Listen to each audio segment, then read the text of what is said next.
हमने एग्रीमेंट किया government of India के साथ। तो मेरे तीपरा माथा वॉरियर्स, आप लोग सुस्त हो गए हो।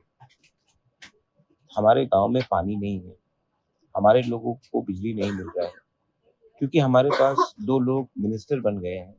तो क्या हम लोग क्या अपने लोगों के बारे में बात नहीं करेंगे? सिर्फ मिनिस्टर को ही बात करना है?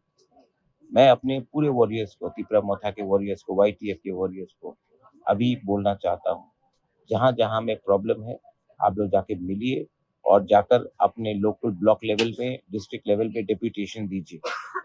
हमें पब्लिक ने चुना है अपने लोगों का बुकुंग का तीपरा साकार बात करने के लिए। तो हमको बात करना पड़ेगा, अपने लोगों को अधिकार देना पड़ेगा।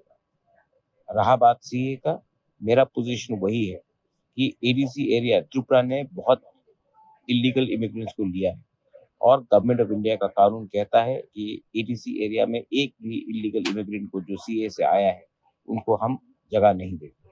ये मेरा पोजीशन है, ये पोजीशन था, है और रहेगा। और गवर्नमेंट ऑफ इंडिया ने भी एक आश्वासन दिया है, कमिटमेंट दिया है हमें कि एडीसी एरियाज में, 6 शेड्यूल एरिया में सिटीजनशिप अमेंडमेंट एक्ट लागू नहीं होगा। अगर वहां में कोई सेटल होने का कोशिश करता है तो तीपरा मोथा और तीपरा मोथा के वॉरियर्स को हर जगह में काम करना चाहिए। आपको भूलना मत, आप प्लीज मत भूलिए कि आपको हमारे तिपरासा, गरीब तिपरासा ने एक जगह दिया है, और पावर में हमने अग्रीमेंट किया है, इसका ये मतलब नहीं है कि हम चुप बैठेंगे। आपको कानून समझना चाहिए, आपको पेशेंस रखना चाहिए, लेकिन सबसे इम्पोर्टेंट बात है कि आपको अपना तिपरासा कम्युनिटी को नहीं भूलना चाहिए। हम लोग एडीसी एरिया में इलीगल इमिग्रेंट्स को आने नहीं देंगे, और अगर सीए में कोई आता है तो उनको जनरल एरिया में रहने दीजिए। लेकिन जैसा गवर्नमेंट ऑफ इंडिया ने अपने कॉन्स्टिट्यूशन में लिखा है, Citizenship Amendment Act will not be implemented in 6 scheduled areas, which is the TTAADs।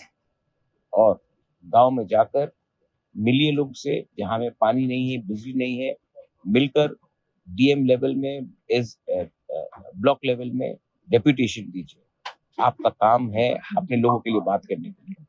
This is बुबाकर, मलाई मोहम्मद।